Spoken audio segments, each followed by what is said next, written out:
Memalukan, kalah melawan Hamas, Uni Eropa malah sarankan Israel untuk berhenti perang dan menyerah saja.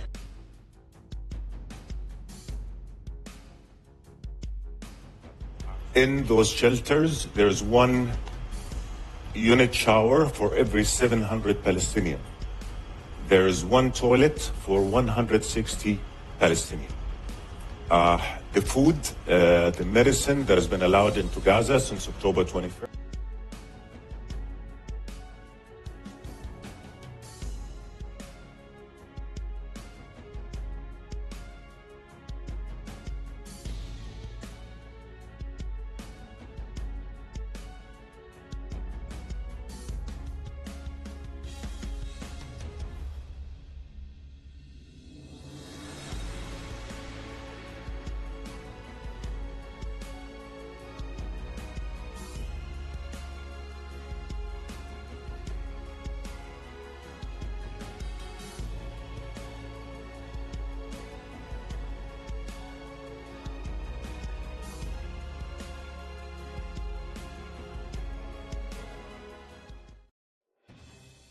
Rencana Israel untuk menghancurkan kelompok Islam Perjuangan Hamas di Gaza tidak berhasil sehingga Uni Eropa harus melakukan upaya untuk menciptakan solusi dua negara dan berhenti berperang.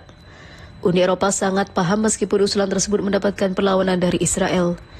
Kepala Kebijakan Luar Negeri Uni Eropa Josep Borrell berbicara pada pertemuan bulanan pada Menteri Luar Negeri Uni Eropa. Kali ini dihadiri oleh rekan-rekan dari Arab Saudi, Mesir dan Yordania, serta Sekretaris Jenderal Liga Arab. Pembicaraan tersebut akan fokus terutama pada konsekuensi serangan Hamas pada 7 Oktober terhadap Israel dan juga serangan balasan Israel di Gaza. Menteri Luar Negeri Israel ataupun Katz dan juga Menteri Luar Negeri Palestina Riyad Al-Maliki hadir secara terpisah pada pertemuan tersebut yang juga membahas perang di Ukraina. Menyinggung tujuan Israel untuk memusnahkan Hamas dalam perang 3 bulan yang menghancurkan jalur Gaza tersebut, Borrell mengatakan kepada wartawan, apa solusi lain yang ada dalam pikiran mereka, membuat semua warga Palestina pergi. Cara mereka menghancurkan Hamas bukanlah cara yang tepat. Mereka menyengel dengan kebencian dan juga ataupun ke generasi ke generasi. Borrell juga mengatakan dia ingin terus melanjutkan upaya internasional untuk menciptakan proses yang akan mengarah pada negara Palestina yang hidup berdampingan dengan Israel. Pembicaraan terakhir untuk mencapai tujuan tersebut gagal 1 dekade lalu di tengah ketidakpercayaan dan juga sikap keras kepala pemimpin Zionis. Kami telah terlibat dalam proses selama lebih 30 tahun dan melihat apa manfaatnya bagi kami, kata Menteri Luar Negeri Yordania Ayman Safadi dilansir Reuters. Untuk mengacu pada perundingan perdamaian Israel-Palestina yang terputus-putus sejak tahun 1990-an. Saat saya datang, apakah kita membiarkan agenda rasis radikal menentukan masa depan atau bersatu dan mengatakan bahwa jalannya jelas? Kita menginginkan perdamaian untuk semua orang dan solusi dua negara adalah satu-satunya jalan. Teruskan dan terapkan, ujarnya.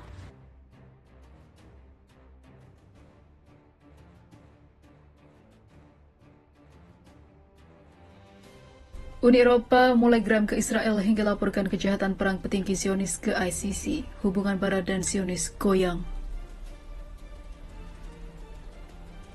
Acuhnya Amerika terhadap Israel juga berdampak pada Uni Eropa, di mana negara-negara yang berada di Uni Eropa itu akhirnya memilih untuk mendesak Israel dan para petingginya untuk stop tindak kekerasan dan penjajahan atas Palestina.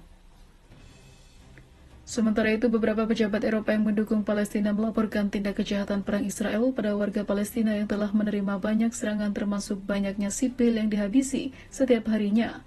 Hal ini harus segera ditanggulangi agar Israel tidak semakin apartheid. Diberitakan sebelumnya, Uni Eropa juga mengecam keras pernyataan Menteri Garis Keras rezim Zionis Itamar Ben-Gvir mengenai pembatasan terhadap kebebasan lalu lintas warga Palestina di tepi barat. Menteri Keamanan Dalam Negeri rezim Zionis Itamar Ben-Gvir hari Jumat mengatakan bahwa hak dirinya, istri dan anak-anaknya untuk melakukan perjalanan di tepi barat lebih penting daripada hak warga Palestina untuk melakukan perjalanan dan haknya untuk hidup. Situs Sama melaporkan Uni Eropa mengeluarkan pernyataan pada hari Jumat ini yang mengutuk keras statement Menteri Keamanan Dalam Negeri rezim Zionis Itamar Ben-Gvir. yaitu mengenai kebebasan bergerak warga Palestina di tepi barat dan mengumumkan bahwa hubungan antara Uni Eropa dan Israel harus didasarkan pada rasa hormat, berdasarkan pada prinsip-prinsip hak asasi manusia dan juga demokrasi. Semua umat manusia setara dan harus diperlakukan secara setara, kata pernyataan Uni Eropa. Uni Eropa juga menekankan penentangan keras terhadap kebijakan pemukiman rezim Zionis. Berdasarkan hukum internasional, pemukiman Zionis adalah tindakan ilegal dan menghambat terciptanya perdamaian serta merupakan ancaman terhadap implementasi solusi dua negara. Uni Eropa meminta rezim Zionis mengizinkan kebebasan lalu lintas warga Palestina dan memulihkan pembangunan Palestina, pertumbuhan ekonomi dan sosial di wilayah pendudukan.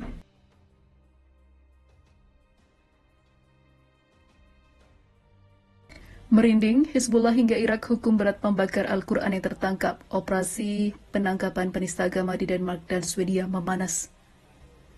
Dunia Islam sangat geram dengan aksi yang dilakukan oleh para penista agama di negara-negara Eropa seperti Belanda, Denmark hingga Swedia yang sampai-sampai merobek dan membakar Al-Quran atas kebenciannya terhadap Islam.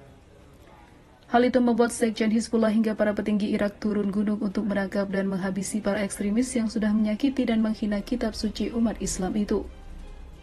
Tunggulah negara-negara barat azab yang akan kau dapat dari menyakiti dan menista kitab suci kami. Diberitakan sebelumnya menanggapi penistaan Al-Quran di Swedia dan Denmark, Sekretaris Jenderal Batalion Hizbullah Irak Hossein Hamidawi berupaya menerapkan hukuman ilahi yang berat terhadap mereka yang menghina Al-Quran. Ini adalah kewajiban agama dan kita harus mengambil tindakan untuk menerapkan hukuman ilahi yang berat terhadap siapapun yang menghina Al-Quran, dan pemerintah Swedia juga harus memastikan supaya penghinaan seperti itu tidak terulang lagi, ujar Hamidawi dalam pidatonya. Sementara itu, Sekretaris Jenderal Gerakan Azab al-Halak Irak Qais Khazali beberapa hari lalu meminta rakyat Irak berdemonstrasi untuk mendukung Al-Quran seraya menunjukkan peradaban dan budaya bangsa negara ini. Setiap reaksi yang ditunjukkan umat Islam terhadap penodaan Al-Quran menunjukkan kepekaan dan juga semangat mereka terhadap agama, kitab suci, dan keyakinan mereka. Sekretariat Organisasi Kerjasama Islam atau OKI mengkonfirmasikan kepada pemerintah Swedia bahwa mereka telah memutuskan untuk menangguhkan status perwakilan khusus negara di OKI. Pemerintah serta negara-negara Arab dan Islam mengutuk keras penghinaan yang terus terjadi terhadap Al-Quran di Swedia dan Denmark, seraya menyerukan sanksi terhadap negara-negara tersebut dan mengambil tindakan untuk mencegah terulangnya kembali aksi penistaan yang sama.